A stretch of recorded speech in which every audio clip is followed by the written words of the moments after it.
शहरामध्ये गस्त घालत असताना बऱ्याच ठिकाणी नववर्षाचं स्वागत करण्यासाठी लोकांचा जमावडा आलेला आहे ऑलरेडी आणि अजूनही लोक येत आहेत. रात्री माझ्या मते 10:30-11 पर्यंत बऱ्यापैकी गर्दी झालेली असेल महत्त्वाच्या स्थळांवर आणि हर्षोल्लासात स्वागत करण्यासाठी लोकांची तयारी झालेली आहे आणि पोलिसांची सुद्धा तयारी झालेली आहे की हे नववर्ष येत असताना सुरक्षितरित्या याचं आगमन व्हावं. विशेष करून काही महिला आणि मुलं सुद्धा दिसतात, काही वयोवृद्ध सिनियर सिटीजन सुद्धा चालत असताना दिसलंय. त्यांच्या सुरक्षेसाठी सुद्धा आपण साधारणतः 2,500 पोलीस अधिकारी आणि कर्मचारी संपूर्ण नवी मुंबई आयुक्तालयाच्या हद्दीमध्ये तैनात केलेले आहेत.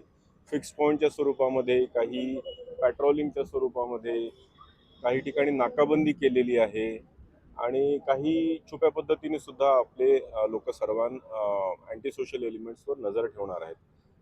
नॉर्मली ड्रिंक अँड ड्राईव्हच्या आम्ही यंदा खूप जास्त ठिकाणी नाकाबंदी केलेली आहे, जेणेकरून कोणीही मद्यपान करून under the influence of alcohol गाडी चालवू नये आणि नार्कोटिक्सचं सेवन कुठेही होऊ नये यासाठी विशेष लक्ष आम्ही ठेवलेलं आहे. काही हॉटेल्समध्ये काही मोठ्या प्रमाणात लोक एकत्र होतात किंवा काही फार्म हाऊसेस सुद्धा आहेत आपल्याकडे, तर त्या ठिकाणी सुद्धा आपण विशेष लक्ष ठेवलेलं आहे.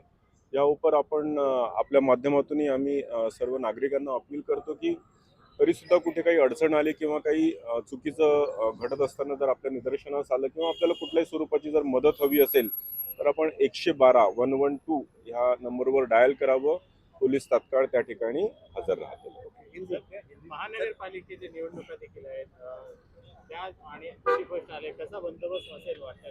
महानगरपालिका निवडणुका याचा हे वेगळं असलं तरी पालिकांच्या निवडणुकांमुळे थोडासा जल्लोष जास्त होण्याची शक्यता आहे.